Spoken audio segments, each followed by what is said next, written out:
UBC Studios in Kampala. This is Good Morning Uganda Extra.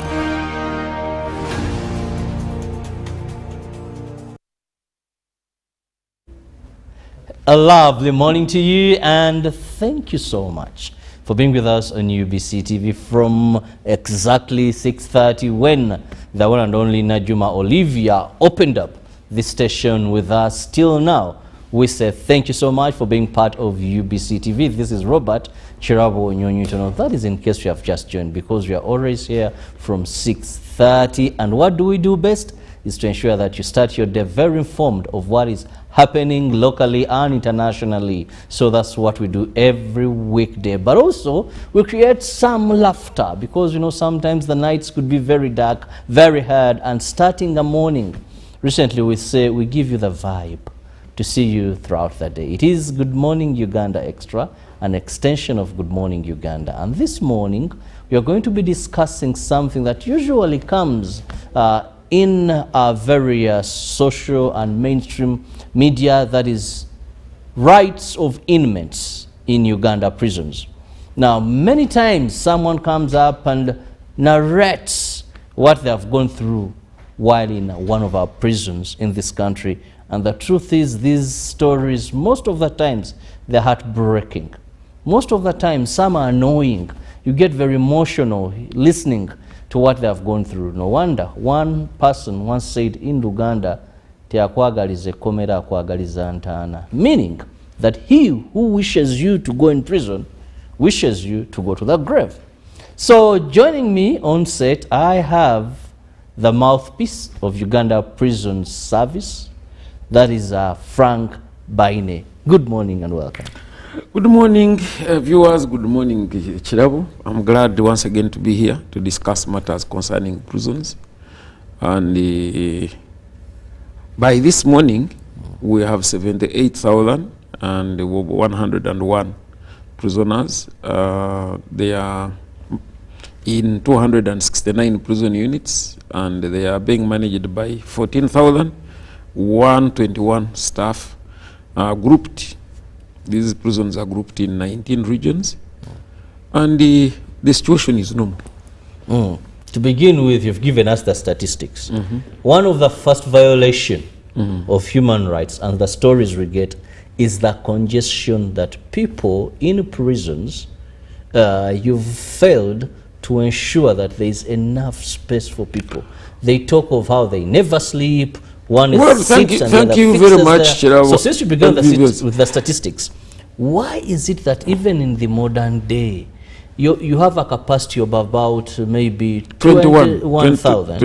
But when we look at the inmates, you're above sometimes 60,000 in number. No, yeah, we have, I told you we have 78. 70, almost times 3 of what you can have, or 4.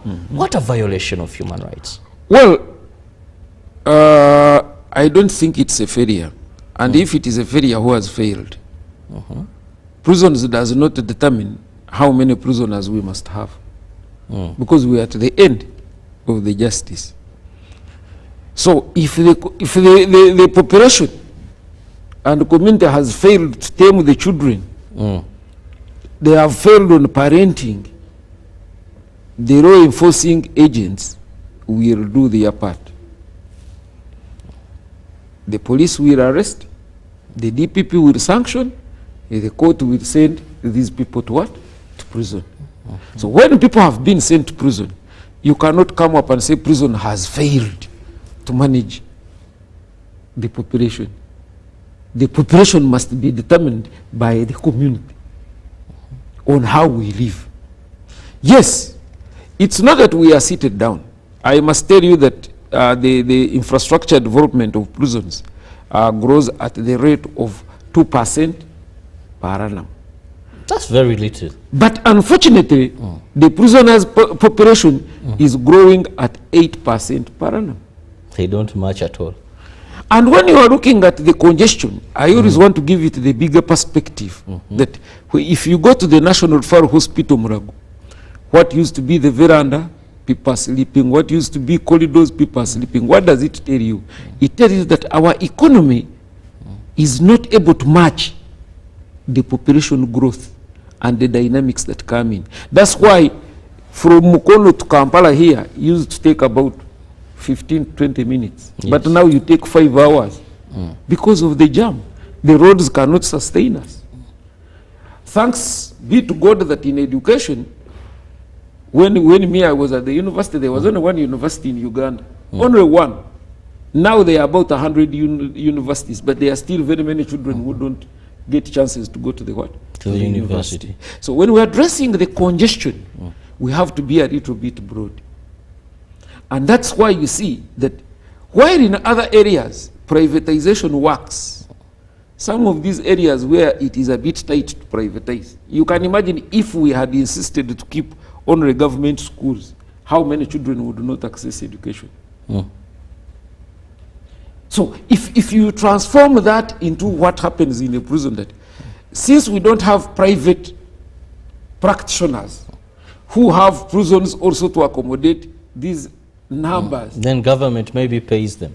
Then government pays, but now that is not, that one is beyond Because there are prison. countries where that is. I know. They have done that in Netherlands, Yes. they have done that, Belgium has done that, South Africa tried it, but it It didn't didn't work out. work out very well. So even where it seems to be working out, there are some contradictions. I've just come from Singapore.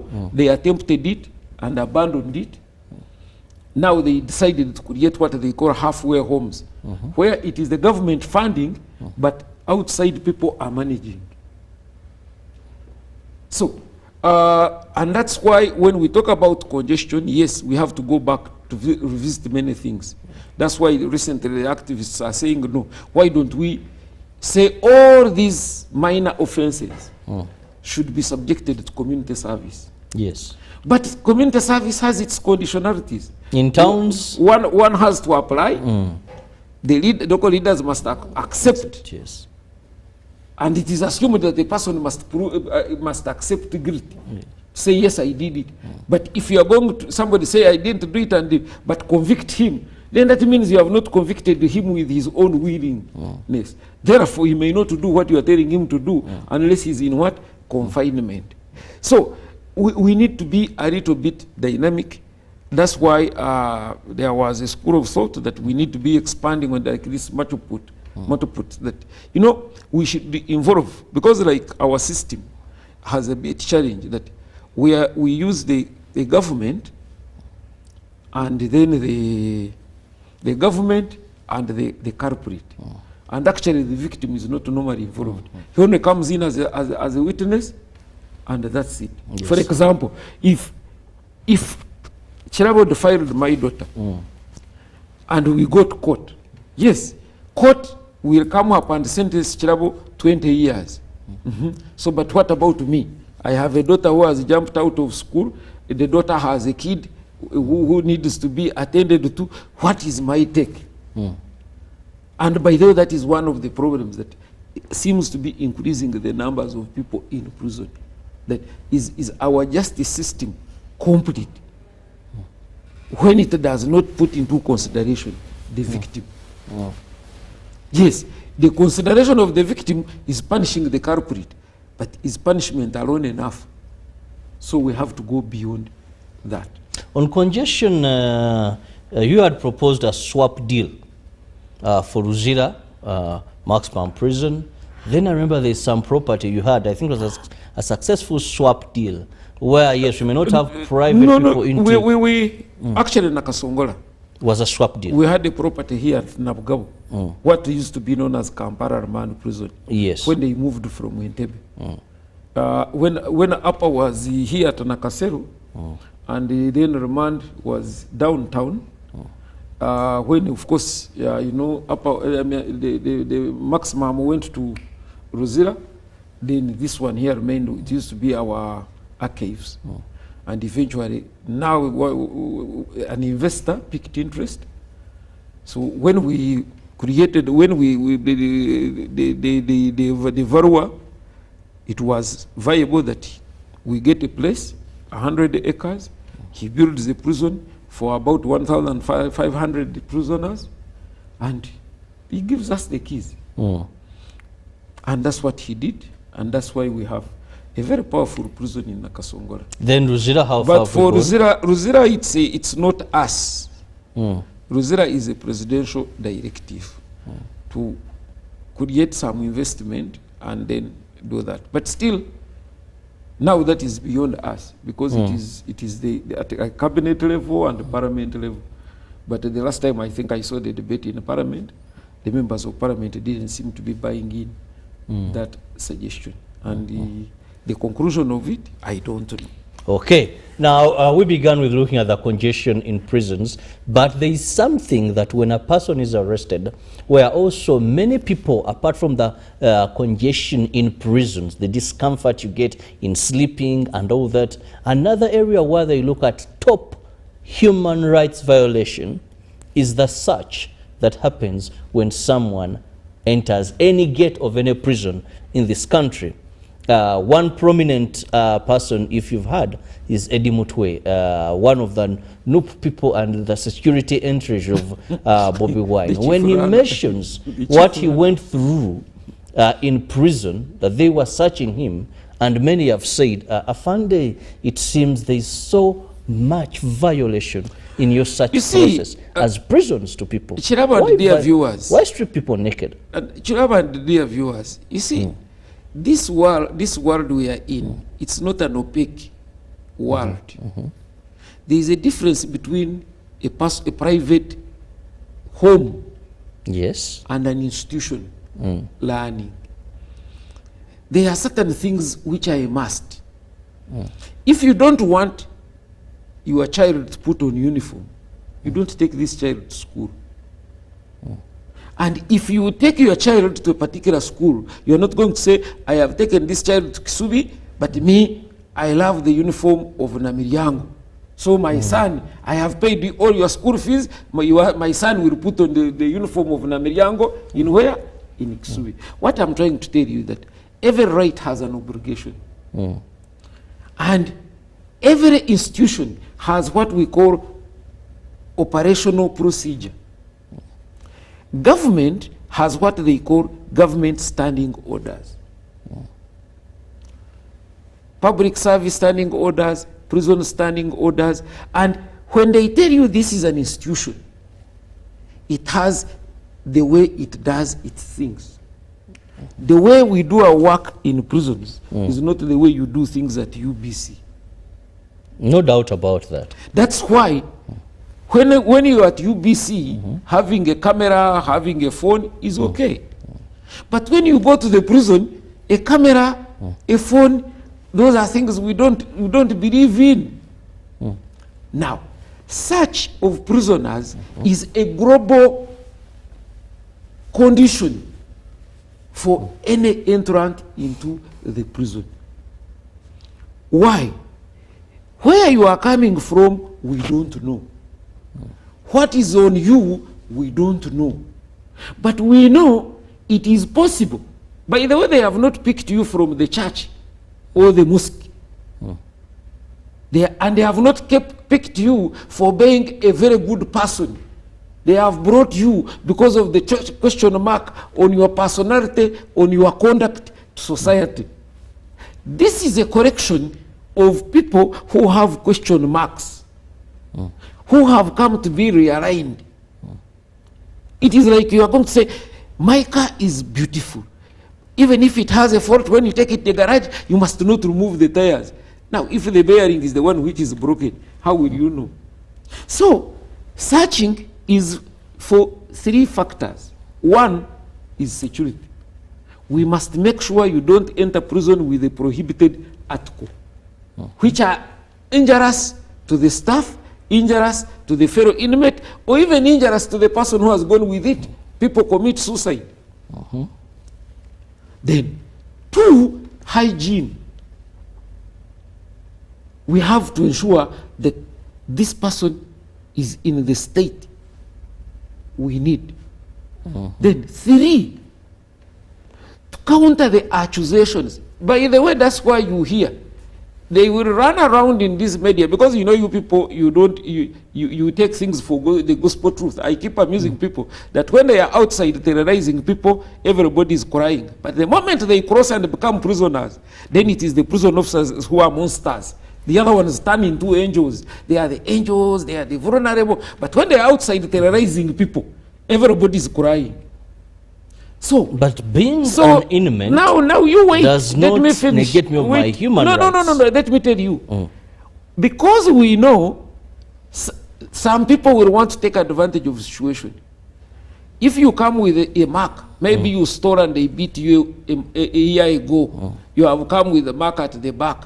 If I don't open your shirt and see this mark, where necessary, I even take a picture and record.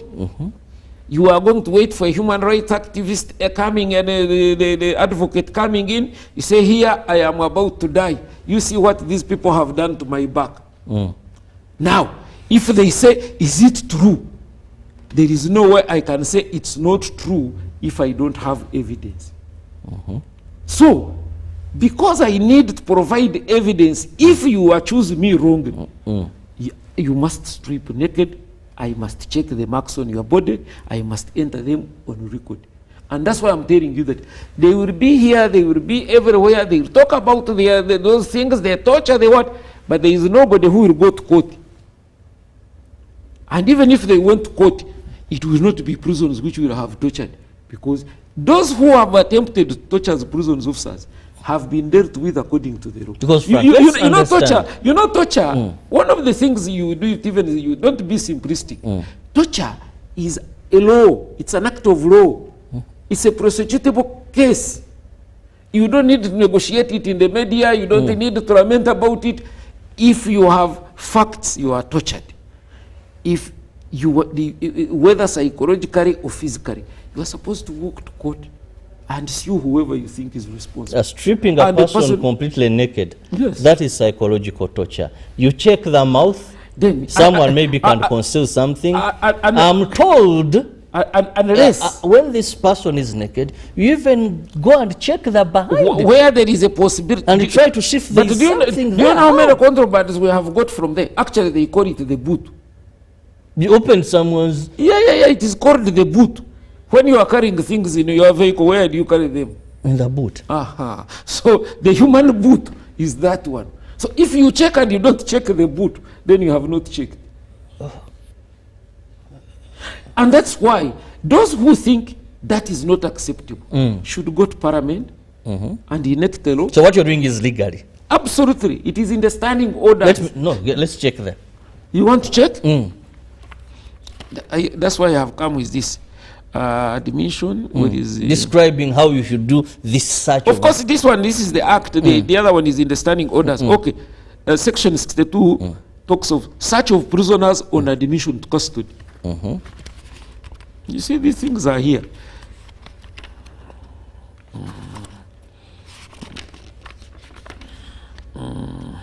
Search of prisoners.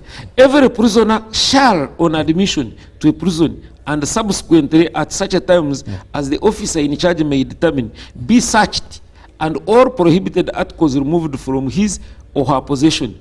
And the search shall be conducted by a prisons officer of the same sex as the person being searched, and shall not be conducted in the presence of the person of the opposite sex. Yes.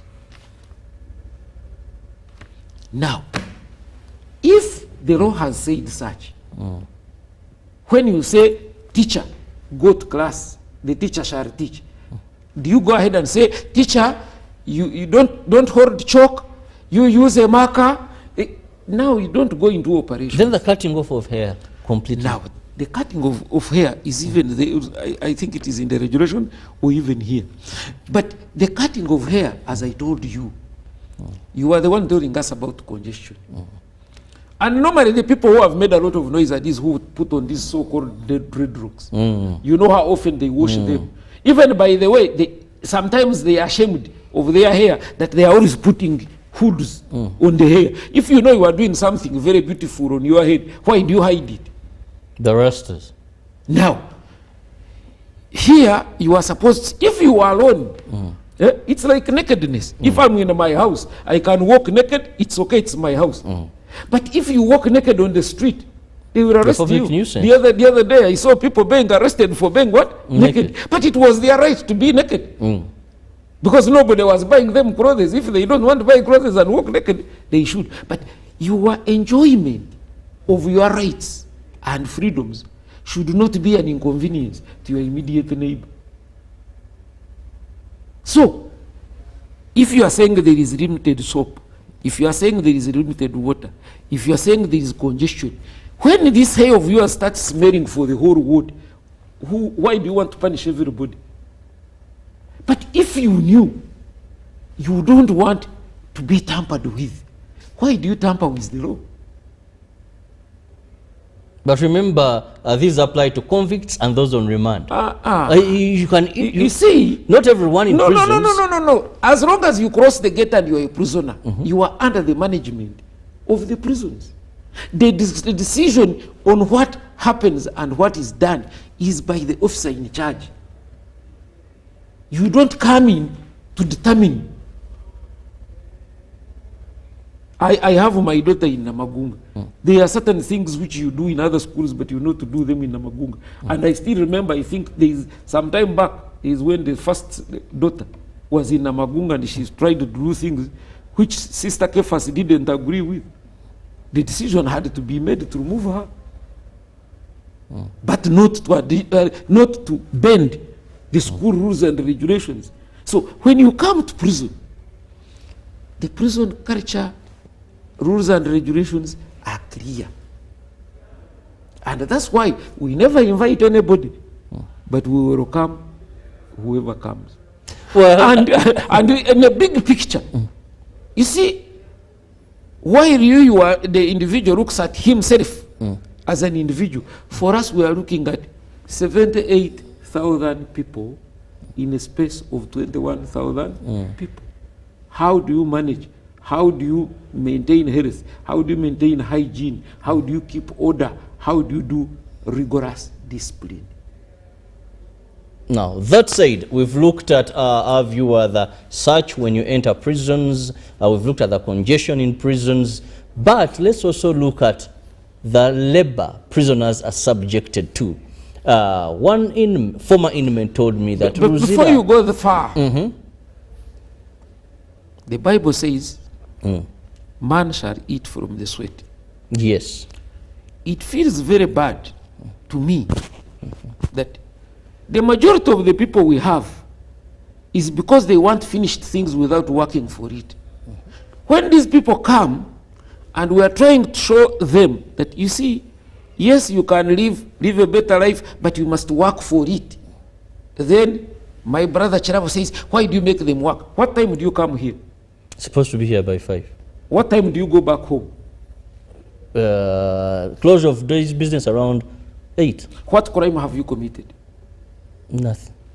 Now, if you have not committed the crime is working, the person who is serving a sentence, why do you want him to sit 24/7? No, this is excessive labor. What is excessive labor? You take these people to dig. Tell you take these people to dig. Do you know that the food, do you eat food? Definitely. Where does it come from? From the garden. how does it reach the garden? Because someone cultivates it. But you see, so excessive is because of your Kampala story. You don't know even how to hold the hoe. When somebody holds the hoe, that is excessive. I went to China. An average working time of a person is 16 hours. Average working time of a Ugandan, very good Ugandan citizens, is 8 hours. So what is excessive work? Now, in these prisons, most of those at the prison farms, people pay you, they hire inmates to go and dig for them. You see, now, when they reach there, some are whipped for laziness, or if someone feels they can no longer do what they are being told, you subject them to corporal punishment. That part of beating prisoners, actually, if you are got beating a prisoner, you are punished accordingly. Yes, if a prisoner is beaten because he's not strong enough to work the way they want, That's wrong, and I condemn that in the strongest term possible. But a prisoner must work. Because if you take the car to the garage and you want it straightened, you don't use Vaseline. There must be stringent system used to straighten what is bent. I want to tell you that 90% of the people who are behind the bars is because they want finished things without putting an effort. And there is no way you are going to correct them until inculcating the component of sweat for what you get, for what you earn. And that's why, apart from the food and the like, there is a token of appreciation. It might be small, but this person is... And also I've heard stories of some claiming that money at the end of the day... Let me tell you, I have even...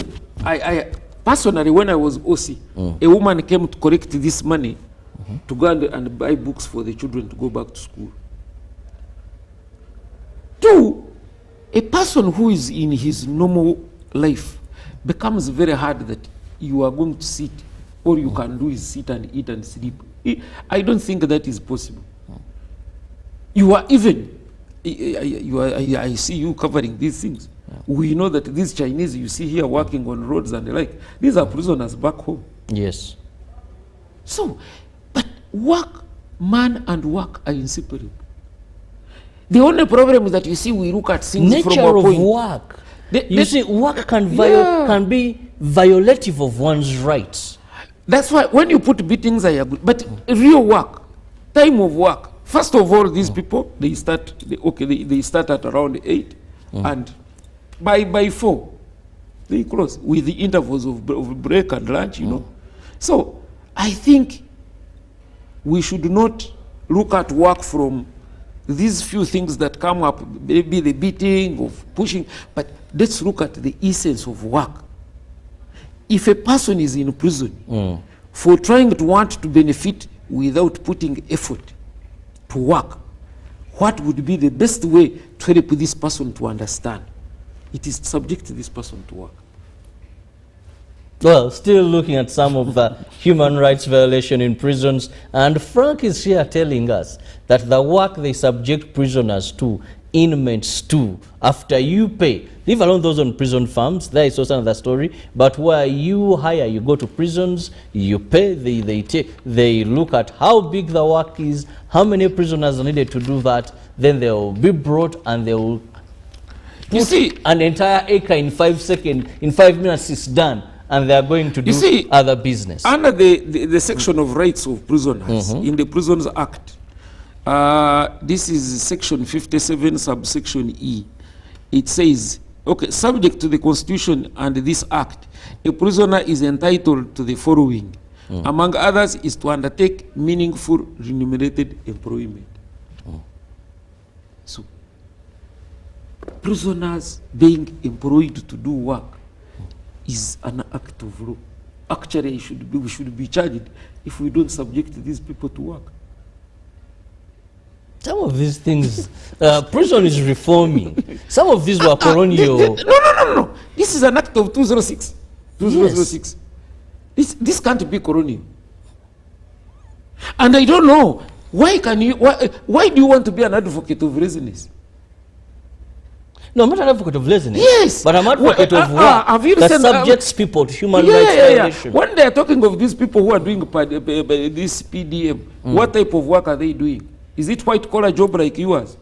You see, you are lucky. You put on your tie and coat and come here and everybody sees you. But do you know how many Ugandans right now who are looking like soil? Yes, I also look... And they are not prisoners. Sir, when I also put off these suits, and you find me in my farm, don't determine work by looking at you. Yes, but it's not... Even when... Then when you are in the farm, why do you go to the farm? Because I have to sustain, I have to add on something on what I'm... And there I get dirty, but it's not in any way hazardous. I'm not injuring myself.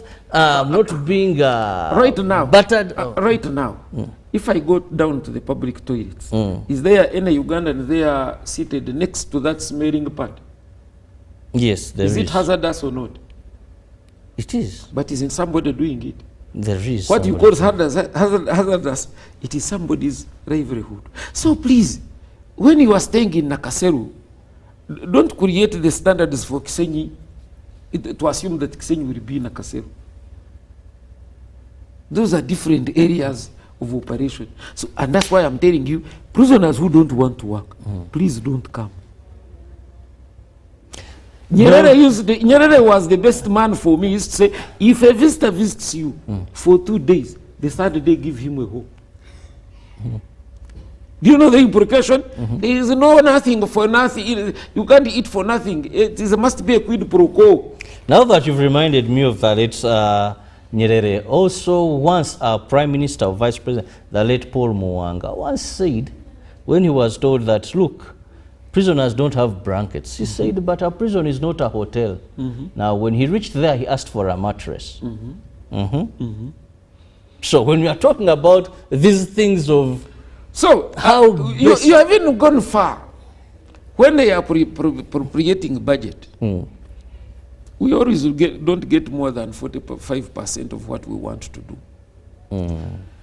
When sometimes when you see some of these politicians also cross the line, I think also in their mind, I remember there is a minister who said, I think this was an act of God to go and see, to go there and see what happens, so that when I come this way, I become an advocate. My brother doing the Mabati saga. So I don't know if you have advocated. So if you are done some advocacy, yes, since then. Some of these things are not fair, but they are real. You see, even in our homes, everybody is supposed to have a modern home, and then the children are entitled to TVs and the like. But how many of us even fail to put food on the table for a day? Yes.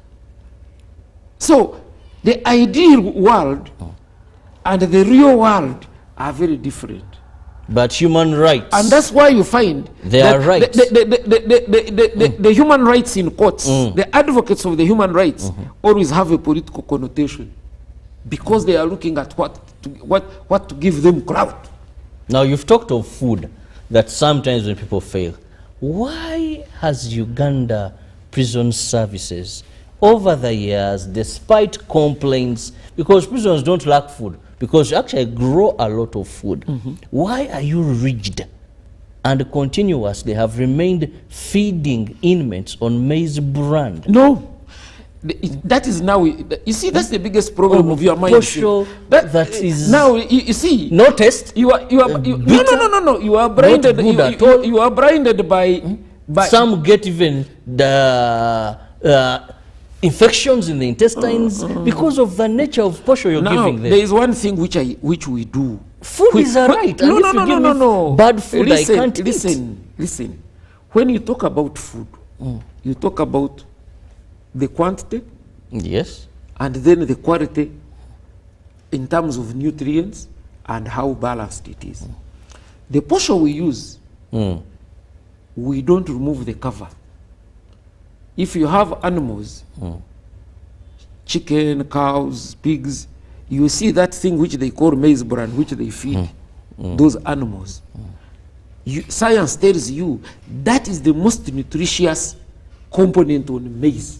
It's not this white thing. But their digestive system is different from ours. No. Now, when you choose to give that to a human being, it all depends on how you have milled it. And that's why you people are biased with color. The moment one sees the color, say this is a color of maize brand, so this is not posho, this is maize brand. By the way, it's because I don't have records, but our records of mortality are far much lower than what is in the open in the open community. Even right now, to the level that food you despise, if I picked at random, okay, if I say this, if I went like to Zera women and picked at random 30 women and dressed them very smartly and went downtown and picked another 30 women at random and also dressed them and put them as apart, and I asked the person who has not seen these people dress and say, these and these, who have signs of having been in a prison, I can assure you the ones of the community will be the one chosen to be that. So whatever is done is carefully done And the reason we have done it over time is because why do you want to change a winning team? How winning is it with complaints? It has no taste. It has no taste. Why shouldn't I take you and you taste it? Because it has taste. By the way, that's what I eat. Actually, the posho I eat at home, specifically, I want that brown posho. Because I know what I'm eating. You've spent so many years in service. And I think so if me, that's what I eat. And I don't think I am emaciated because that's what I eat. Yeah. So, all said and done. Of course, I understand sometimes the background. A person from the central who is used to matoke, and maybe with the nuts and peas and meat, when you go to the prison, you will find posho and beans with greens. And 1-2 days it will become a bit hard. But we are also operating according to the what? To the budget. Actually, for us, our menu includes all those foods.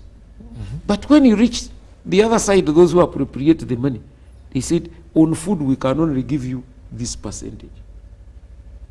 Now, if you have 1 meter, you are not going to make a wrong cut. Because you don't have the what? The cloth. So we have to agree. Actually, and pray that as the economy keeps on improving, and the budget keeps on improving, then we shall be okay. But sometimes the challenges are the same. You can see, like this quarter, government was supposed to release 18.7 trillion, but they released 5.9 trillion. Do you think prisons got all its allocation? Definitely not. Deficit budget. So now, then when you are the one managing prisoners, where do you put your priority?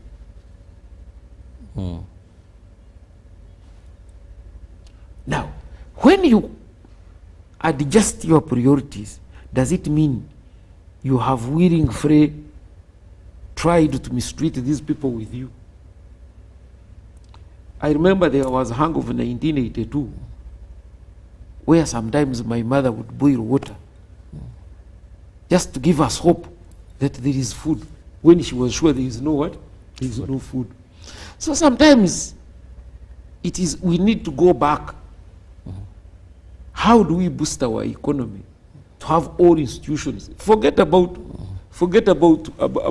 when you hear people say they have gone to the government hospital and there are no drugs. It's not that the doctors don't know that people must be given drugs. They are the ones who have prescribed the drugs in the first place.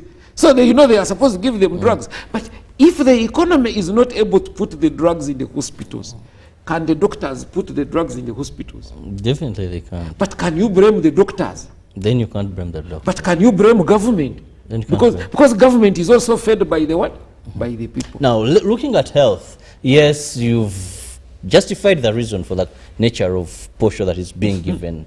But also, the other human rights violation is right to privacy in terms when someone is sick. I'm told that when a prisoner is sick and they're on medication, I'll not talk about your health system because it also has its challenges, that there isn't any disclosure. Someone comes and says, Brother Ratoro, come take your ARVs. You come take. Why are people humiliated to that extent? Sometimes I don't know how to respond to such a simplistic questions. You want to tell me that the medical people who are seconded to prisons are not professional medically trained personnel? Or if Chirabo is a doctor and he's seconded to work in prisons, does he remove the coat of being a professional doctor and then he goes to become a prisons officer? The affairs in the institution dictate. No. Every prison has a sick bay. You get what I mean? Yes. Because for us, we don't allow prisoners to sleep with drugs. Even if it is malaria, even if it is headache, even if it is diarrhea, prisoners are not allowed to keep drugs in the ward because they can commit suicide with them because they can abuse them. So it is the responsibility of the prefect in charge of the clinic to call people who are taking drugs not by description of the drug and say, our what day? Not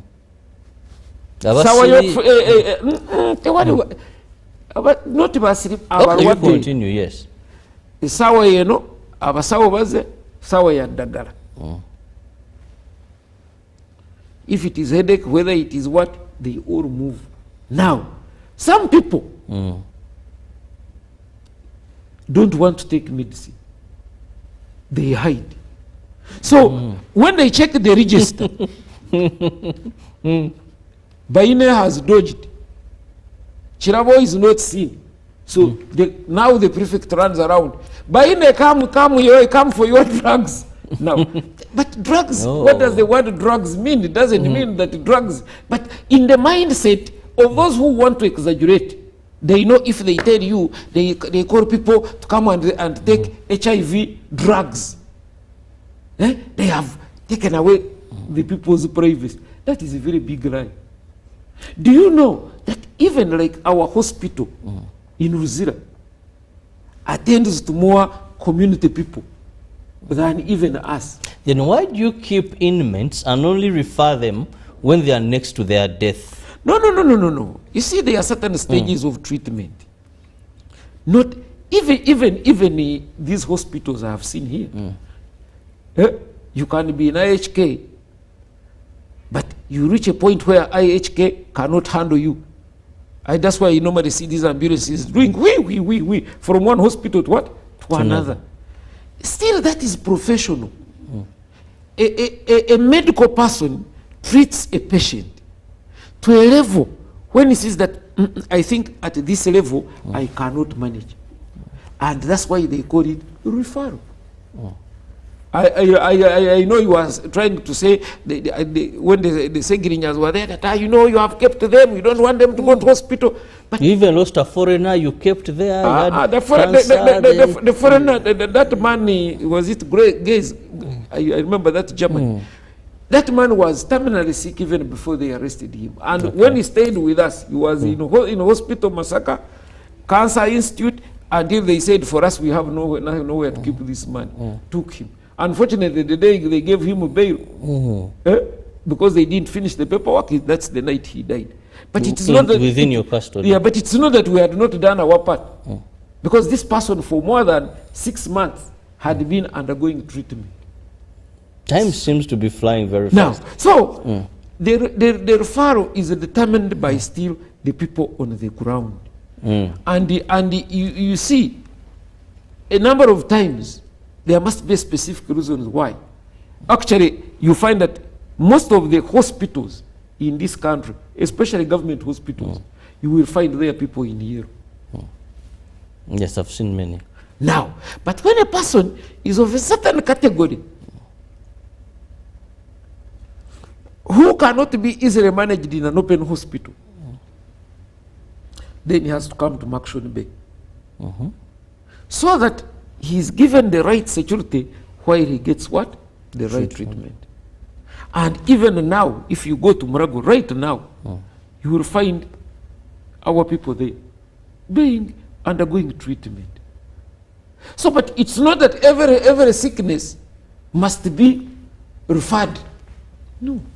There are things you manage, there are things you escalate. Now, you've been quoting the law. I want you to look through the law books you've moved with. Where is the term katikiro? And why do you have these people? No. Because they have been attributed as sources of torture for fellow inmates, yet there are also inmates. You see, is it provided for anywhere? Katikiro comes as a product of administration of inmates. Do you know why we have an LC1 chairman? Yes. Why do we have the LC1 chairman when we have a president? Can the president be everywhere? So now you have you're paid to protect inmates. No, you have answered me. You're paid to protect. Why do you, within you, hire? I have asked you. I am not hired. We are not hiring. We are using inmates. They are not trained? Who say on human rights? They are inducted. Inducted where? Where do you take prison, them for training? in the prison. A prison you want warder us to bring trained. them to UBC? No. Then you say what you know. But in the administration of inmates, I will give you an example. For example, the standing orders are clear. 6 p.m., the doors of the prison must be closed. Yes. Our prisoners sleep in wards, sometimes 50, sometimes 100. You cannot have an amorphous system in such. So there must be administrators inside. Even in school. Why can't we have warders who sleep inside? Even in school, Yes. where we pay money for our children, they reach there and get prefects. Why we pay money for teachers to look after our children? So, if you don't involve the people in their own management, it becomes very hard. But these for are you. demigods. They are not demigods. You see, don't stop depending on the exaggerations. They are your agents to apply torture. No. If they are if You- they you see, are inmates, maybe. These are your scapegoats. What you do say, these were not acts of a prison ward or a prison staff. These were acts of prisoners amongst themselves. So it is alleged, and you I start have to never come here to deny responsibility. I have always told you that sometimes we have cases of inmate to inmate violence. Sometimes we have staff to inmate violence. Or inmate staff violence. We have lost some staff killed by prisoners. In some cases. I didn't see that press statement because you're good at giving press statements. No. But let's So, just. I have been coming out a number of times. I said, you see, like I told you, we don't get these people from the mosques and churches. And the inmates, by the way, participate in electing their own leaders. Oh, so Even if they don't know them. It's like when you reach any institution I have gone, the most first thing you do when you reach there, you elect your leaders. But do you know them? You assume they will do what you want. Even up to parliament, we elect people. Do we know them? Now, we know them when they have reached there. The most important thing, are there mechanisms to control them, discipline them, and remove them where necessary? I want to tell you, apart from the OC's interaction with the inmates is to correct some of those things. But wherever the Commissioner General has gone, the first thing he asks those prefects to stand. And he asks the inmate, among these, are there people who, is there anybody who mistreats you? how do you dare say there is in prison? And they do. Yet you're going to sleep in the same ward. And they do. And when they do, immediately those ones must be removed. But by the time even the Commissioner General comes, that is the work. One of the duties of the OC is to run a prison. And the only way you can run a prison is to interact with these people daily. What I want to tell you, a prison's officer and a prison, it is a family. For us, we live a family life that you cannot manage the people without being part of them. Now, our staffing level is 1 to 7. Meaning, yet the international recommended standard is 1 to 3. 1 staff to manage 3. But for us, 1 staff is managing how many? 7. 7. Now, if you don't involve the people you are dealing with, and that is part of dynamic security, if you don't involve the person in the management of the affairs of the person, it becomes very hard for you to deliver the services. That's why, because of the mechanisms we employ, we don't have gangster activities. That's why we have minimal riots. Because, yes, sometimes we get wrong leaders. But because this person has become bad, when he's pinpointed, he's treated as an individual, not a system to torment everybody. Well, Frank, it's been nice having you, but if I let you go, many of these complaints, the human rights violations, have come out by people we term political prisoners. Now, I want to ask you, do we have political prisoners in prisons in Uganda? Now, I will tell you yes and no. We have about 4 offenses which are political. Okay. That's... 1 is terrorism. 2 is treason. 3, misprision of treason. Misprision of treason?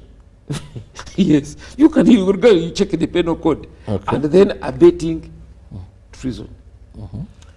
Then, of course, there is another one. This is now on the minor ones. These are the aggravated. On the minor ones, we have things like incitement. Inciting violence, yes. Riots. Those ones coming. Now, those are the people we have. But we don't have political detainees. Because political detainees are not necessarily subjected to the justice system. They round them. One time we had them, actually, when they arrested these Western Nile rebels, they arrested them, they brought them, they put them in Kampala remand as a group. And negotiations went on them until they were eventually released. But we have prisoners who have certain political inclination. Somebody could be on murder, but because he belongs to a certain political party and he has sympathizers on that line, then he changes to become a one. That's why I tell you that, you see, when these people are outside, they are criminals. But when they are inside, they are innocent, brutalized inmates by the monster prison staff. Because it's a perception. So people think, for example, think that they're persecuted because of their political affiliation. Somebody should come and steal your mobile phone, but if you arrest him, you are persecuting him because he's putting on a certain dress which associates him with a certain party. Frank, we can take a whole day discussing this. I just want to thank you so much. But before I let you go, just in a minute, let me have your parting shot. Well, my parting shot is that the prison system, like all other institutions in Uganda, is a growing system. It's not a perfect world. We would wish to see much better. But there is no way a dustbin cannot reflect what the homestead eats. A dustbin will always reflect what the homestead consumes. So we have to improve, and we improve all. There is no partial improvement. And like I always tell people, for us, we don't invite anybody. But there is space for those who come. In other words, we are ready to welcome you. Now we are headed for the political rising temperatures. Please avoid doing things that will make you cross the line. One man once said everybody is a potential prisoner. Avoid doing things that will make you cross the line. But my appeal is, let's do all it takes to improve the welfare of inmates and at all times observe human rights.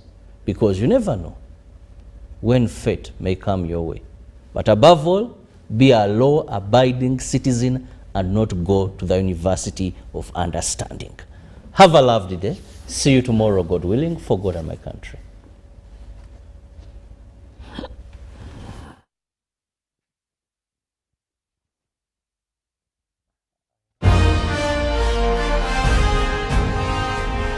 Live from UBC Studios in Kampala, this is Good Morning Uganda Extra.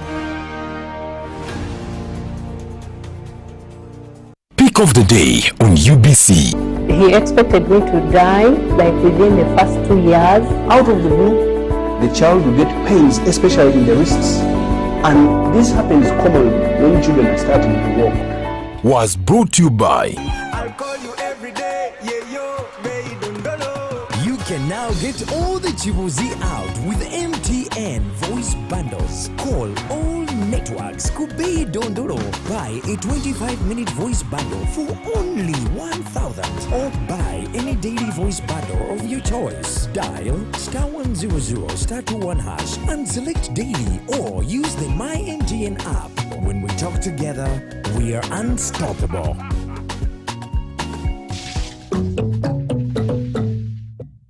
The East Africa UK Tourism and Culture Expo 2024 is here, happening on 8th and 9th of November 2024 under the theme Enhancing Tourism as Engine for Social and Economic Transformation on the sidelines of WTM London at the Rembrandt Hotel, 11th Thalo, PI South Kensington, London, SW7 2RS, United Kingdom. For tickets, exhibitors will pay £1,000 and participants will pay £300. For more information, call +256 787 096 100 or +254 795 806 969. Visit www.eaukTourismExpo.com to register.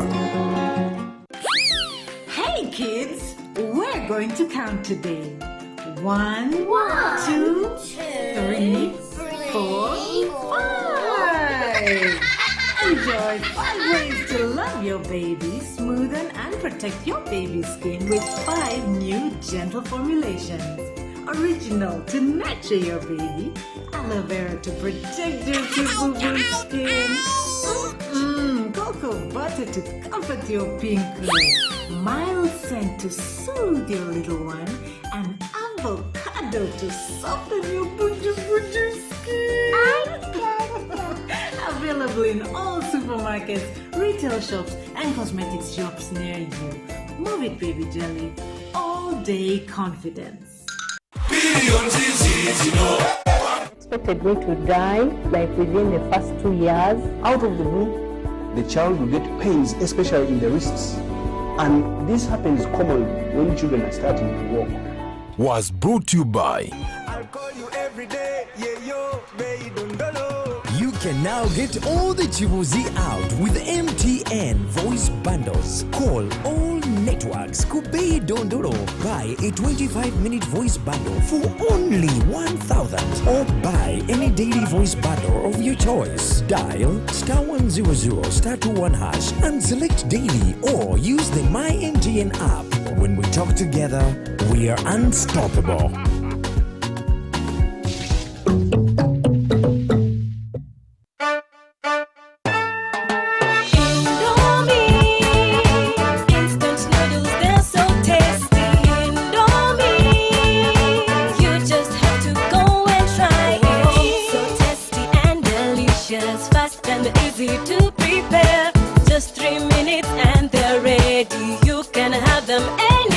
Indomie Instant Noodles is available in 3 flavors of chicken, beef, and vegetable. Buy your Indomie Instant Noodles in supermarkets and dukas near you anywhere across Uganda. Indomie Instant Noodles, Uganda's best loved noodles. Max Media Promotion presents Omukwano Chechi Concert, taking place on the 27th of September 2024 at Tavern Woods, Kabusu. There will be exciting performances from Message Semakula, Joffrey Lutaya, Winnie Nwaji, Kabuya Semboga, Queen Florence, and Olisha M. Entrance is only 20k ordinary, 50k VIP, and a table at 500,000. For bookings, call 0759 677 502 or 0785 310 388. Come ready to dance the night away from 7 p.m. till late. Sponsored by UBC, Success Motors, Kampala City Grammar, and KT Sounds.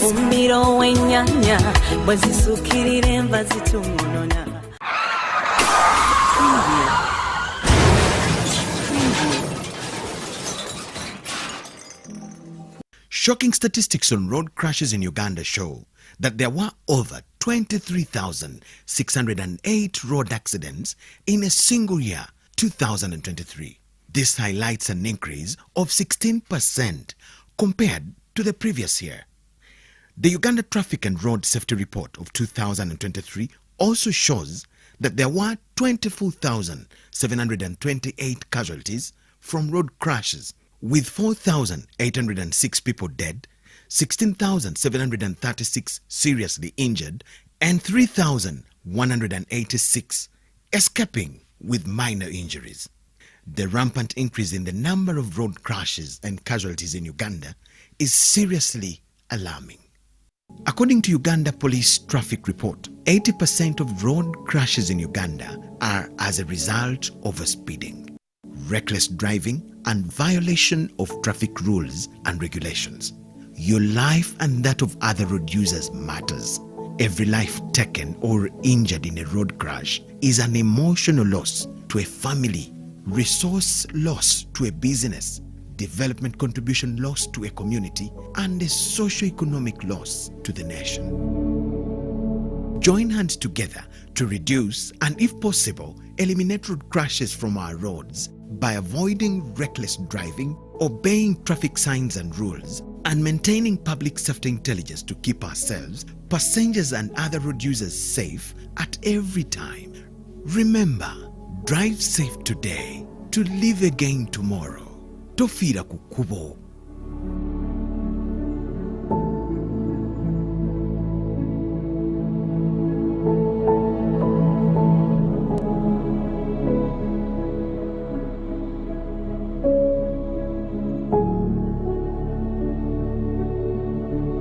This weekend on UBC.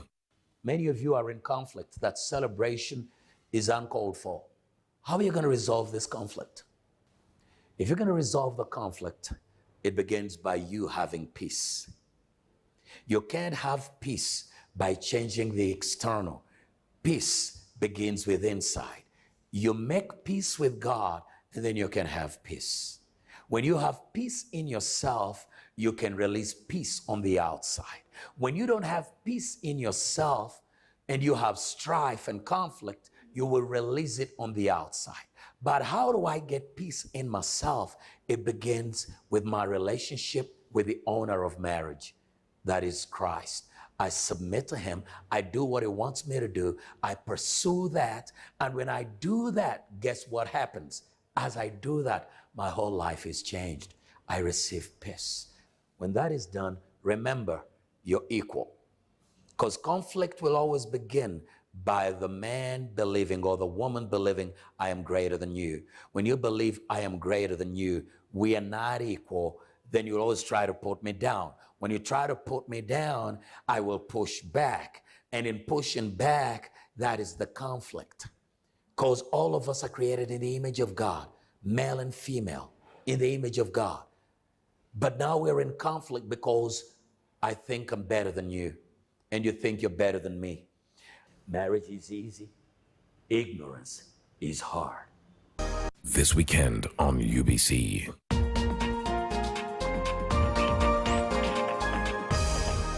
This week on UBC. My name is Namato.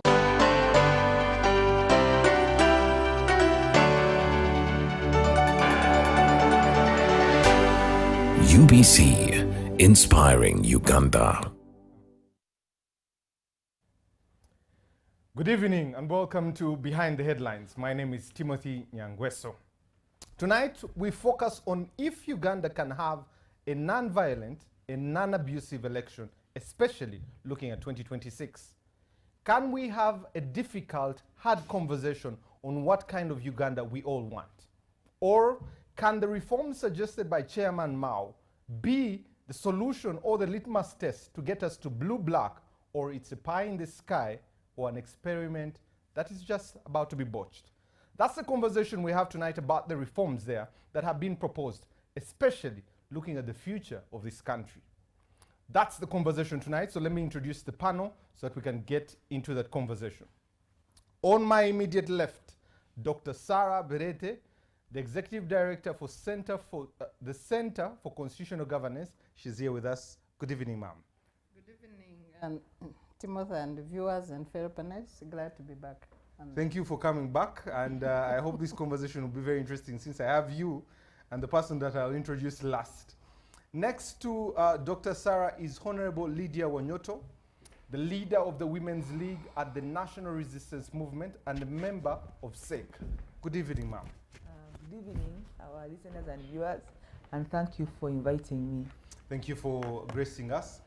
Next to Honorable Lydia is Honorable Lubega Segona Medad, the Member of Parliament representing the people of the Siro East and a member of the National Unity Platform. Good evening, sir.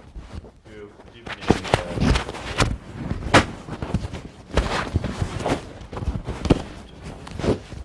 Next, I'll skip the gentleman there and go to the extreme end. He is the President General of the Democratic Party. He is the Minister in charge of Justice and Constitutional Affairs. He is referred to as Chairman, Honorable Mao. Good evening, sir. Good evening, Timothy. Good evening, our viewers. It's good to have you. Lastly but not least, senior citizen of the country, Honorable Captain Francis Edward Babu. Good evening, sir. Oh, good evening, and thank you for inviting us here. Sorry, I was thinking about cats and dogs when I came in here.